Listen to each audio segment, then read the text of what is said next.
His name was Brennan. He had been training for 11 years.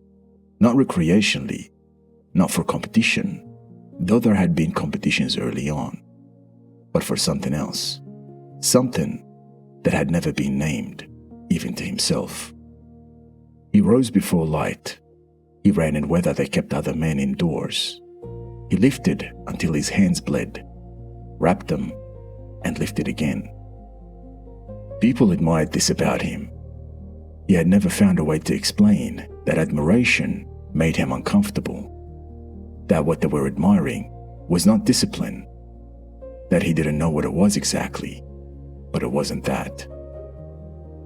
The rest day had been prescribed by the program, not suggested, but required.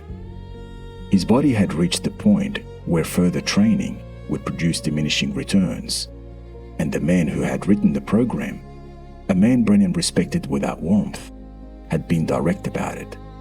1 full day, no substitutions. Brennan had read this 3 times. He had then gone for a run anyway, a short one, 40 minutes only, and told himself it didn't count. The next prescribed rest day, he did not run. He sat at the kitchen table with his coffee and watched the morning come up.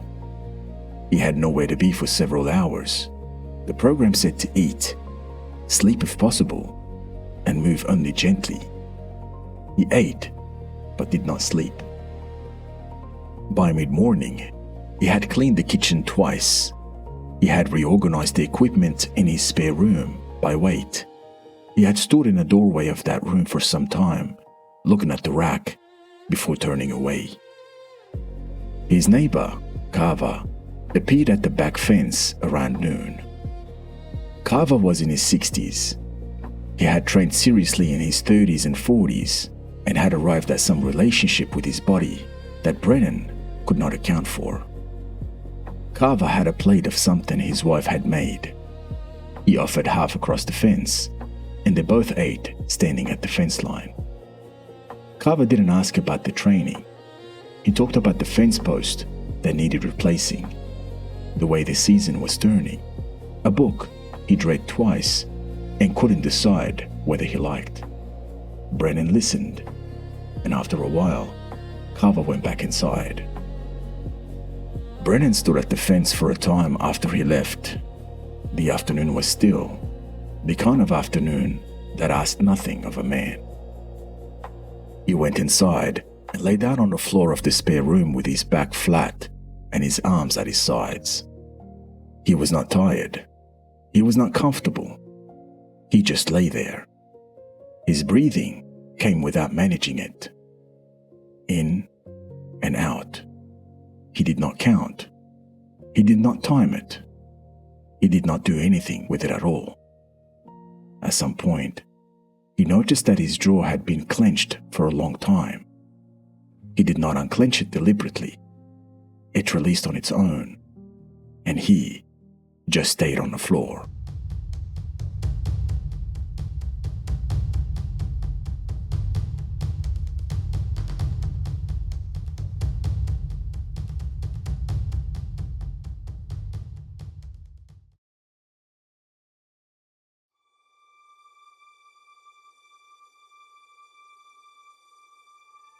There is something that happens when a man removes his tools. Not permanently, not in defeat, simply for a day, because the program required it. Because the body had reached its limit. Because something outside him had the authority to say, stop. And he cannot, not fully, not cleanly. So he cleans things that are already clean. He reorganizes what doesn't need reorganizing. He stands in doorways. He does everything except the one thing that was asked of him, which was nothing.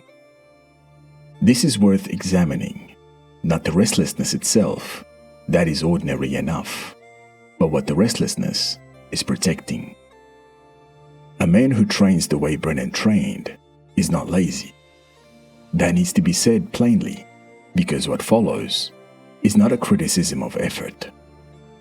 Brennan applied force consistently over years with genuine discipline. The program was real.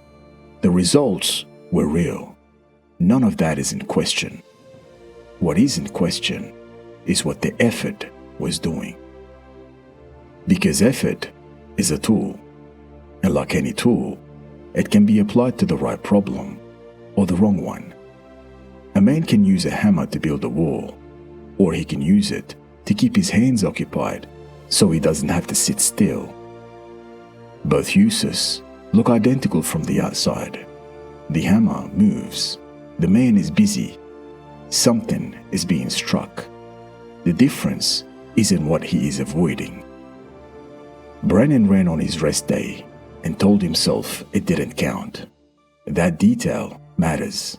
Not because he broke the program, though he did, but because of the accounting he performed to do it.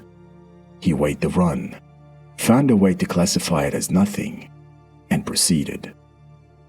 That is not discipline. That is a man negotiating with himself to keep the mechanism running. Carver was not doing nothing. That is the misread a man makes when he looks at someone who had stopped fighting himself. He sees absence. He sees a man who has given up something, softened, gone quiet in a way that looks like surrender. Carver had food. He had a fence post that needed replacing. He had a book he'd read twice and still hadn't decided about. He had a wife who cooked. He had an afternoon that asked nothing of him, and he was taking it at face value. This is not passivity. It is a man who has located the difference between a contest and a life. Brennan had no word for what Carver had arrived at. That absence of language is the tell. When a man cannot name something, it is usually because he has no category for it, because the thing in front of him does not fit the framework he has been running. Carver's framework had room for stillness. Brennan's did not. And so Brennan stood at the fence line after Carver went inside, holding an afternoon with nothing in it, and found he did not know what to do with his hands. A man cannot fight his way to stillness. This is the thing that does not fit. The fact that effort applied to this particular problem is the problem. That the discipline required to stop fighting is not more fighting. It is something else entirely. Something that looks from the outside like a man lying on the floor of a spare room, breathing without counting. Brennan's jaw unclenched because he stopped holding it. Not because he worked on it. Not because he decided to. Because he ran out of contest, and the body did what it had been trying to do for a long time. This is not a technique. This is what remains when a man finally stops applying force to the wrong thing.